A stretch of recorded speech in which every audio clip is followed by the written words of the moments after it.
At the heart of the story is not just Sigmund Freud, but other members of the Freud family.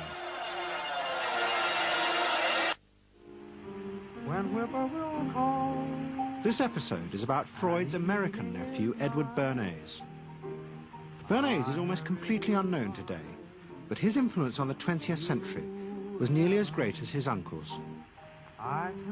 Because Bernays was the first person to take Freud's ideas about human beings and use them to manipulate the masses.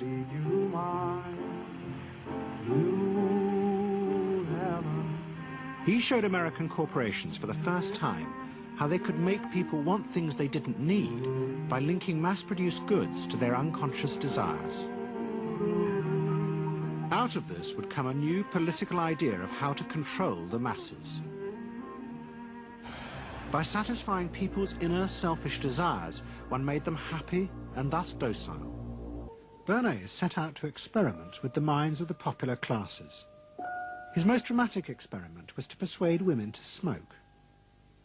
At that time, there was a taboo against women smoking, and one of his early clients, George Hill, the president of the American Tobacco Corporation, asked Bernays to find a way of breaking it.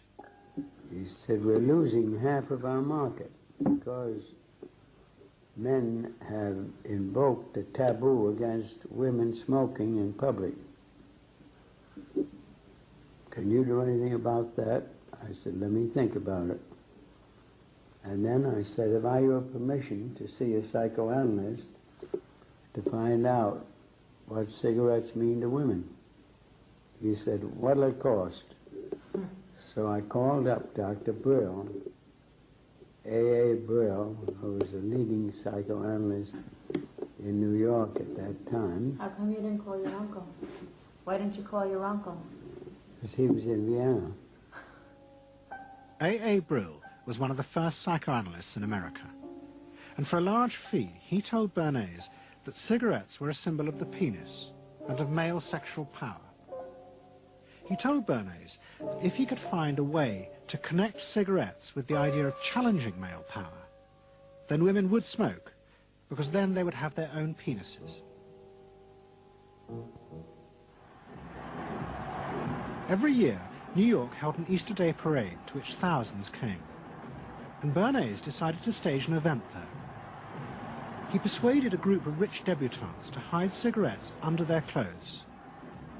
Then they should join the parade, and at a given signal from him, they were to light up the cigarettes dramatically. Bernays then informed the press that he had heard that a group of suffragettes were preparing to protest by lighting up what they called torches of freedom. He knew this would be an outcry, and he knew that all of the photographers would be there to capture this moment. And so he was ready with a phrase which was torches of freedom. And so here you have a symbol, women, young women, debutantes, smoking a cigarette in public with a phrase that means anybody who believes in this kind of equality pretty much has to support them in the ensuing debate about this, because torches of freedom. I mean, what's on all American coins? It's liberty. She's holding up the torch, you see? And so all of this is there together. There's emotion, there's memory, there's a rational phrase, even though it's using a lot of emotional elements. It's a phrase that works in a rational sense. All of this is together. And so the next day, this was not just in all of the New York papers, it was across the United States and around the world. And from that point forward, the sale of cigarettes to women began to rise. He had made them socially acceptable with a single symbolic act. What Bernays had created was the idea that if a woman smoked, it made her more powerful and independent, an idea that still persists today. Embrace me, my sweet embrace. It made him realize that it was possible to persuade people to behave irrationally if you link products to their emotional desires and feelings. The idea that smoking actually made women freer was completely irrational, but it made them feel more independent. It meant that irrelevant objects could become powerful emotional symbols of how you wanted to be seen by others. Beginning in the early 20s, the New York banks funded the creation of chains of department stores across America. They were to be the outlets for the mass-produced goods, and Bernays' job was to produce the new type of customer. Bernays began to create many of the techniques of mass consumer persuasion that we now live with. He was employed by William Randolph Hearst to promote his new women's magazines, and Bernays glamorized them by placing articles and advertisements that linked products made by others of his clients to famous film stars like Clara Bow, who was also his client. Bernays also began the practice of product placement in the movies, and he dressed the stars at the film's premieres with clothes and jewellery from other firms he represented. He was, he claimed, the first person to tell car companies they could sell cars as symbols of male sexuality. He employed psychologists to issue reports that said products were good for you and then pretended they were independent studies. He organised fashion shows in department stores and paid celebrities to repeat the new and essential message: you bought things not just for need, but to express your inner sense of yourself to others. There's a psychology of dress. Have you ever thought about it? How it can express your character?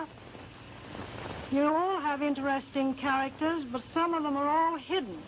I wonder why you all want to dress always the same, with the same hats and the same coats. I'm sure all of you are interesting and have wonderful things about you, but looking at you in the street, you all look so much the same. And that's why I'm talking to you about the psychology of dress. Try and express yourselves better in your dress. Bring out certain things that you think are hidden. I wonder if you've thought of this angle of your personality. I'd like to ask you some questions. Why do you like short skirts? Oh, because there's more to see. More to see, eh? What good does that do you? Looks in my hands. It makes you more attractive. No?